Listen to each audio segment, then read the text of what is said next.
Gerai, teskim toliau. 12.5 užduotis. Mindaugas surinko 34 taškus. Klausimas, kiek teisingo atsakymų pažymėjo mokinys.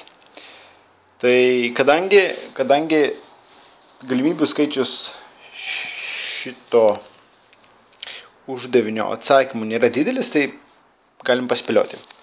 Tarkim, Mindaugas surinko, atsakė teisingai, 6. Atsiprašau.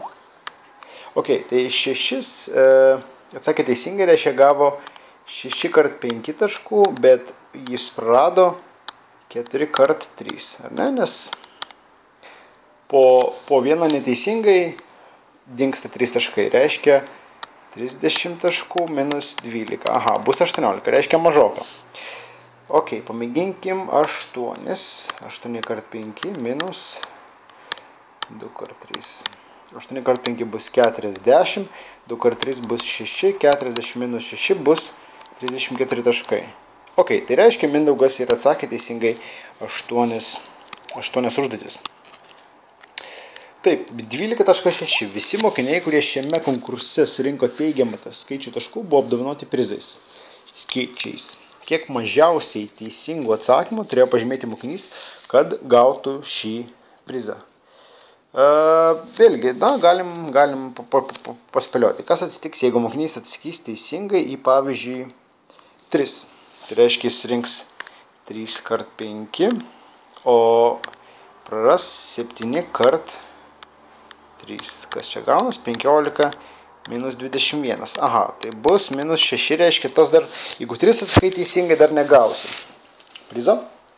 Pažiūrėkim, kas atsitiks, jeigu 4 surinks 4 kart 5 minus 6 kart 3.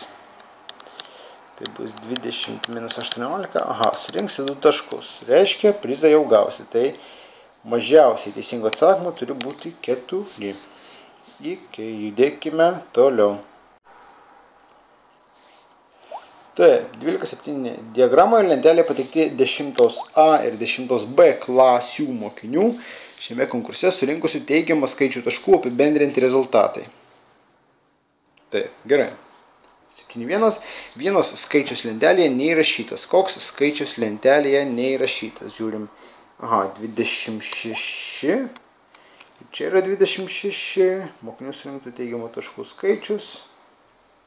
Aha, jeigu su 2 mes turėjom čia 5, o čia turėjom 2 ir 3. Tai panašu, kad čia iš viso tiek dešimtokų surinko 2 taškus.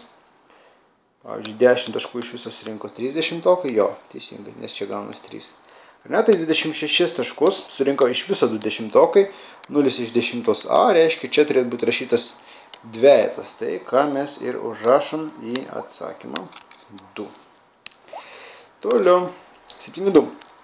Kiek iš viso dešimtokų iš abiejų klasių surinko teigiamą skaičių taškų? Nagi paskaičiuokim, tai galima remtis arba lentelę, arba grafiku. Pasirenkim grafiku. 5 plus 3, 8, dar plus 3, 11, dar plus 2, 13, dar plus 1, 14, dar plus 1, 15. Reiškia, iš viso dešimtokų yra 15. Toliau. 7.3. Kurios klasės mokiniams pavyko surinkti didesnę teigiamų taškų sumą? Atsakymą pagrįskite. Ir, ok, tai pažiūrėkime į... Reiškia, 10A, va tiek surinko, 10B surinko. Tai kiek iš viso taškų buvo surinkta?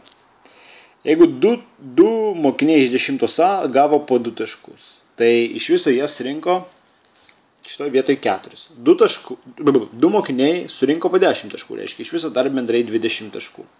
Tai tokio tipo sprendimą mes pamėginsim ir užrašyti. Reiškia, ok, tai parodau, kad skaičiuoju 10A. 2 taškis reiškia 2 kart 2 plus 10 kart 2 plus 18 kart 2 plus čia 0, 0, 0, 0, 50 kart 1. Ok, viskas sudedu ir gaunu 4 plus 20 bus 24, dar plus 36 bus 60, dar plus 50 bus 110. Ok, dabar 10 B apskaičiuokim. Parodau, kad skaičiuoju 10 B. Taip, tai bus 2 kart 3 plus 10 kart 1 plus 18 kart 1 plus, nepamirškime, 26 kart 2 plus 34 kart 1 ir aš žinau, kad atsakymas bus 120. Reiškia, atsakymas į klausimą, kurios klasės mokiniams pavyko surinkti didesnę teigiamų taškų sumą, atsakymas yra 10 B. Ir aišku, mes parodėme pagrindimą. Gerai, žiūrim, kas laukia. Aha, čia jau 13 uždavinys, kurį pratęsime kitame video.